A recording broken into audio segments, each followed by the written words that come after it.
Hi everybody and welcome back to Expressive Photography. I'm Alister Benn. In this week's critique video, Adam Gibbs and I are going to look at this photograph here by George. One of the reasons I chose it particularly was it's got such a great feel and a great mood to it. Some of these locations can be quite hard to photograph, and I just felt it really captured the essence of the place.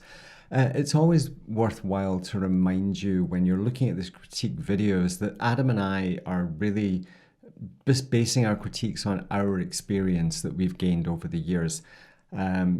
It's these are just our observations, and if you can get something from them that may help your photography or pick up the odd little tip or trick as we make minor adjustments to the photographs or vary crops to look at the impact of those things, then there is value in this video. So take it all with a pinch of salt. Don't take anything too seriously, and don't feel that you have to abuse us by disagreeing with us. If you disagree, that's perfectly what you're entitled to.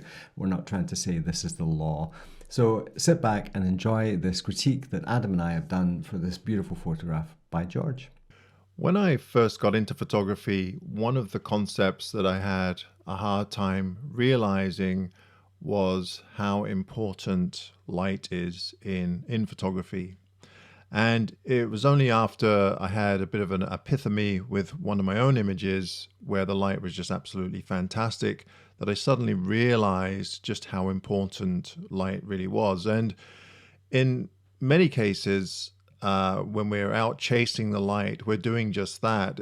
We're not necessarily chasing specific subjects, but we're trying to figure out where the light is lying, and we're trying to photograph the light.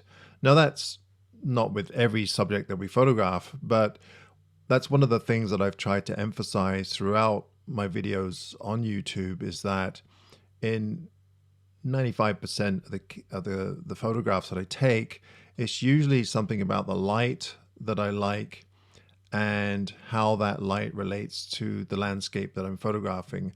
And I'll often let light dictate what it is I'm going to photograph. This is a great example of where we have just absolutely stunning light, fleeting moments where this would probably be unrepeatable. And that's what makes these moments so special, is that we have this hillside covered in moss and greens. And without that light, it would probably fall quite flat. And it's very dramatic light. We have these dark, brooding clouds up here. And then we just have this glimmer of light coming through and kissing the side of this peak here. So George has done a really great thing in recognizing that light and just photographing the light. The subject matter doesn't matter so much, although it is quite a dramatic landscape.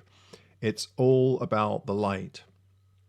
Now then, as far as this photograph goes, I mean, I just love the drama in it, and I love the clouds up here. But what I do find is that this side, we do have a bit of light over here in this waterfall, but all of my attention is on this side. So what I would probably do is just open up these lights just a little bit to try and bring us back over to the left side of the frame. So I'm just going to do this really quickly, and it would be very subtle. As an example, I might want to, let's just zoom in 800% here and zoom in on this waterfall here.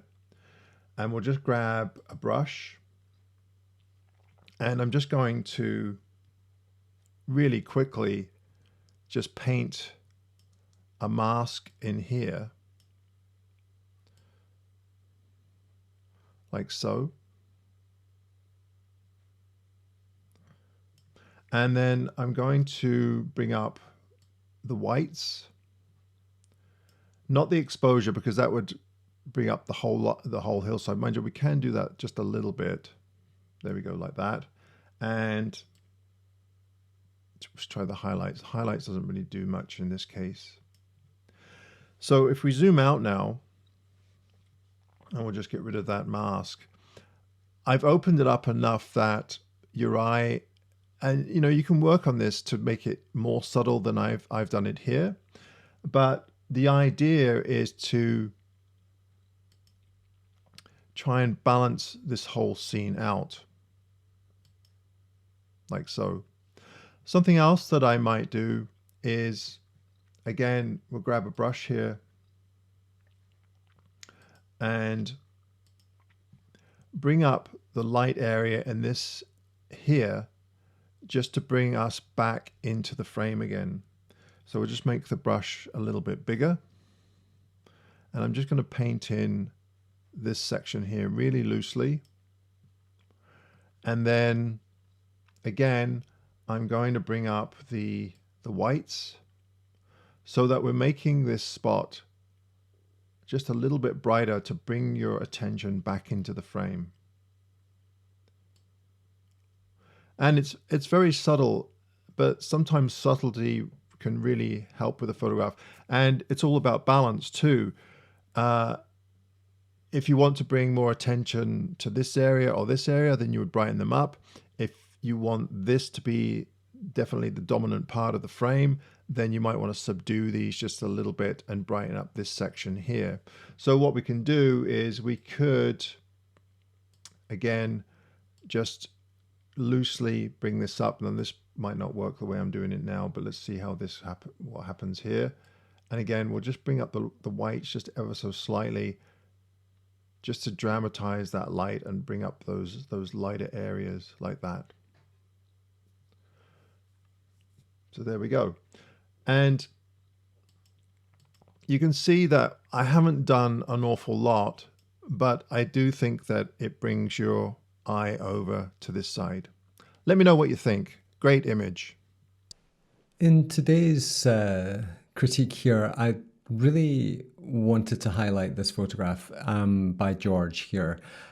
It's one of those places that I've been to many times. I believe this is Iceland, where the lava flows, the old lava flows, get this incredible moss growing all over them. Some of these lava flows are only a few hundred years old, and this moss grows on them and tends to coat them. And it's an environment that looks incredibly photogenic, but is actually very, very difficult to photograph. Anyone who's tried will tell you that for sure. And one of the things I really appreciate about this photograph is its depth.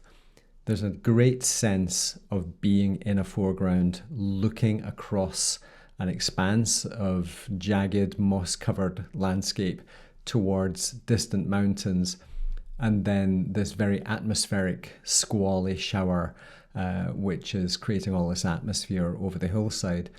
The other thing I really appreciate with it is the directionality of everything seems to flow nicely up into this top right-hand corner, but there are subtle areas of interest off to the left-hand side, this little cascade coming down the hill there in a deeper shadow, just enough to give us a reason to be there without it being dominant. The choice of aspect ratio here is 2:1, and I think what that emphasizes is a sense of expansiveness, of loneliness, of openness. And aspect ratios are so incredibly important in conveying feel. So we have a 2:1, which is a really good aspect ratio where we're really emphasizing the width, whereas we're not showing too much of the sky and not too much more of this foreground. If I was to add the cropping circle there, or the cropping grid, you can see that it's somewhat under the third line there. So we've got about 20 to 24, 25% of foreground, and then a good chunk of mountain and somewhat less sky again. So it's comfortable in its aspect ratio without being too compliant. Having this fumarole, I believe is the word, these little spouts where the lava used to come out, I think, off to the left-hand side really helps to bring balance to the overall scene. And our brain does kind of connect this diagonal. And I do just like enough of that in there to feel as if there's a good reason to go there. Love the light, love the color. It feels cool without being overly cool. It feels saturated without being overly saturated. And I'd like to commend him for the delicacy of the processing here. One minor touch is this bottom left-hand corner. I feel there's a certain rationality to the bottom slope here, or the bottom edge here, until we get to this bottom left-hand corner.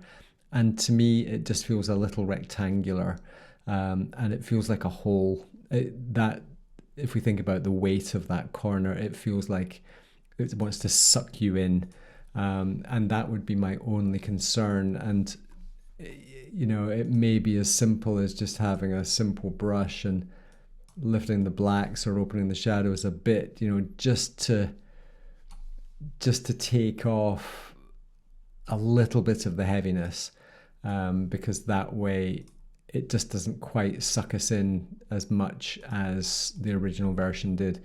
But on the whole, I really do like this image, and I've chosen it because so many useful things have been brought into play to create an image that really sits in the frame really well.